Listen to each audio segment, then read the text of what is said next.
powers that be, the frauds in the WWE are making our beloved SmackDown worse each week with a 3-hour format. And you guys know this is not just my opinion, Rey Mysterio agrees too. SmackDown's making me fall asleep, it's making Angie fall asleep, it's making fall asleep Aaliyah. Definitely not Booyaka people, but here's the thing, I might have some good news because WWE know this too, and a change might be coming. Also in greatness of wrestling, big Intercontinental Championship WrestleMania match, the Drew McIntyre got injured and there's some big plans for Drew too. Huge news on John Cena, and a big WWE premium live event is making its return. Welcome back to greatness of wrestling. How are you guys doing today? This is the only wrestling show you need to be consuming. You can watch the other shows, but I'm talking about the consumption people. This is the only wrestling news show you need to be injecting into your shit. I'm being a broken record about WWE being 3 hours long. Let me explain. On a shorter episode of SmackDown, even what we deem filler would not feel like filler. Let's take previous SmackDown as an example. We had 3 matches on the same night that didn't feel important. I don't mind WWE putting these matches on the show. Obviously, you need to build stars, but as a viewer, as a consumptionist, you start to feel this fatigue, you get tired. With 2-hour SmackDowns, you could use 1 or 2 of these matches per show. Next week you have the other match, and a week after that, you have another match. Not only it benefits the viewers, but also at the same time, wrestlers won't suffer from overexposure. I hate this idea that every single SmackDown superstar needs to be on the show every week. It doesn't help anybody. For example, WWE announced Drew McIntyre versus Randy Orton on the show, and that was the main event, right? But then you just felt this aura of WWE struggling to put on a 3-hour show. So after the main event, they had Jimmy Uso versus The Miz. They had this after the biggest match of the night, and it just felt really odd. You can sense the creative fart in the air. They had no idea how to fill in time, so you end up getting matches for the sake of getting these matches. There's a reason big premium live events are 2 nights right now. After a long ass pay-per-view, you get tired, and in a way, you don't even care about the main event anymore, the main attraction of the show. Raw and SmackDown are not PLEs, these are TV shows, and in my opinion, TV shows are not meant to be 3 hours long because at the end of the day, people, it's not like a lot of major shit happens anyway. Leave me wanting more, leave me saying, Papa H, more. Give me more. I can be Stephanie, I can be whatever you want me to be. Anyway, don't make me look at my clock. Also, Friday is not the best night for wrestling in general. A lot of people are partying, having fun, spending time with family, playing in a ping pong tournament, whatever it might be. Wrestling is not necessarily the priority for the majority of people. Obviously, we're wrestling fans, we're desperate. We have no life, so we are watching SmackDown, but, 3 is way too long. According to WrestleVotes, there is frustration within WWE regarding SmackDown being 3 hours, as there is apparently creative fatigue, you don't say. That said, the format is expected to go back to 2 hours after WrestleMania, apparently sometime in June. Thank you. Like, that's the thing, man. It's not like the fans are complaining and WWE don't realize, dude, it's all about the money. It's all about the money. Obviously more ads, and maybe USA wants it to be 3 hours long, but at a certain point, even Triple H said this in like 2014, that's the thing he would change, WWE being sure. Not everything is in Triple H's hands, I completely understand that, but I hate the fact that a lot of fans are defending 3 hours, even though we all kinda know it doesn't benefit the product. Even WWE knows it doesn't benefit the product when it comes to viewers. Let's talk about WrestleMania, people. So, pretty mixed feelings, right? Pretty mixed feelings were like, I like that John Cena turned heel, not sure where this is going though. A lot of these matches seem alright, but the builds are meh.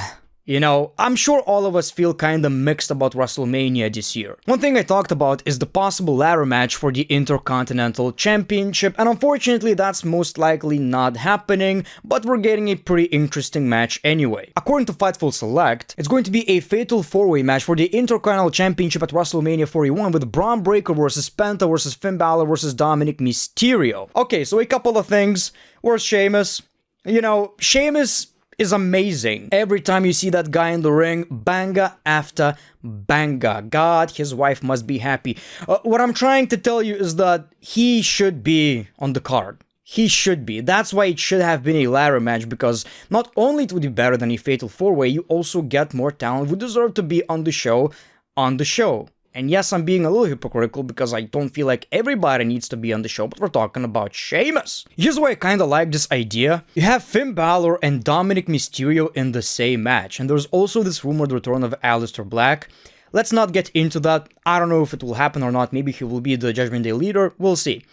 But I'm interested in this because I expect a Finn Balor versus Dominic Mysterio in this one. So this match is a bit more interesting in more ways. Maybe Finn Balor is turning on Dominic, maybe Dominic is turning on Finn Balor. We have multiple storylines happening at the same time. So I'm kind of interested in this rivalry.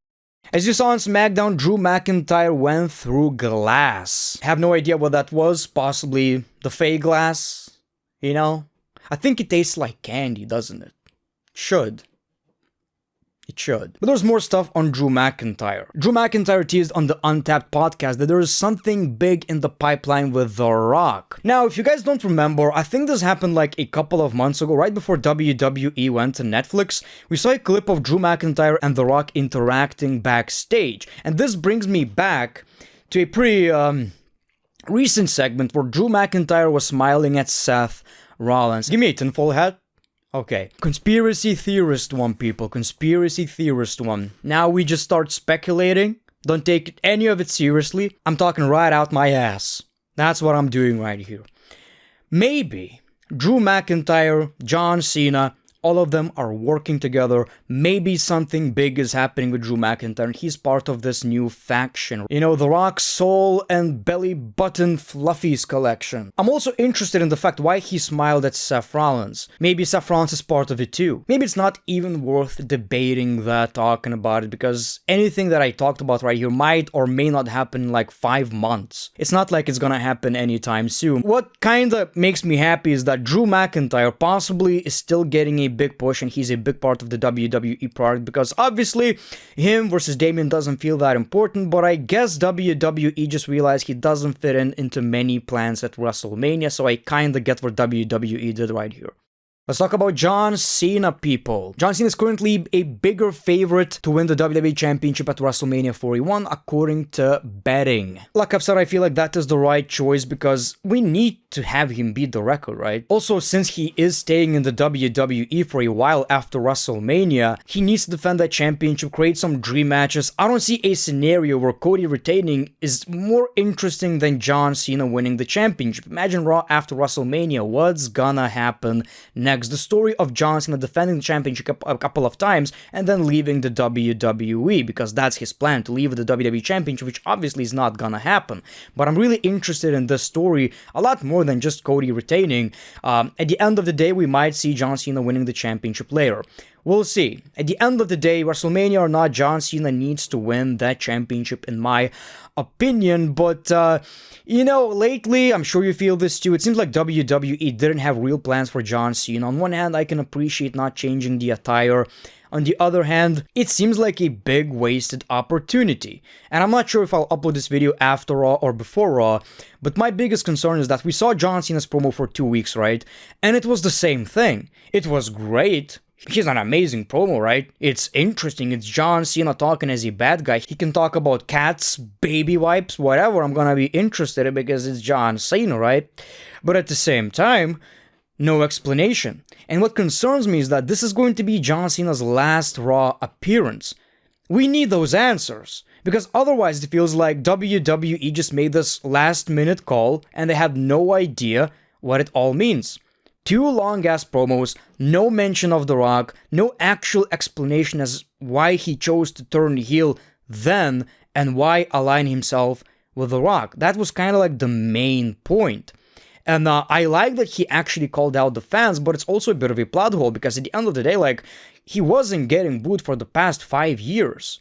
So I wish there was more. I wish he called the fans hypocritical and he decided to join The Rock because he realized all these years they didn't support me and the people who are cheering me now are just fake.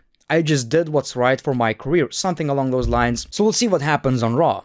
Finally, WrestleVote says WWE is bringing back all Women's Evolution PLE this summer, and the announcement is going to be made before WrestleMania 41. So this is something that the fans wanted for so many years. When was the last time we got this pay-per-view? I think only once, right? In 2000, I believe 17 or something along those lines. So especially right now, since we have so many women who can put on a great show, actually fill the card with star power, I think that is a great idea, also considering we have so many mid-card championships, we have 2 main championships, 2 mid-card championships, tag team championships, obviously talent from NXT, and this would be big for these fans on XVOR, always bitching about this person not being on the show, and this, and that, and this, and I have a big feeling this time this pay-per-view would be even better than the last time we saw it. So that's all I got for you today. Thank you so much for watching this video. As always, the great one, peace, love, and hugs. It's been a pleasure.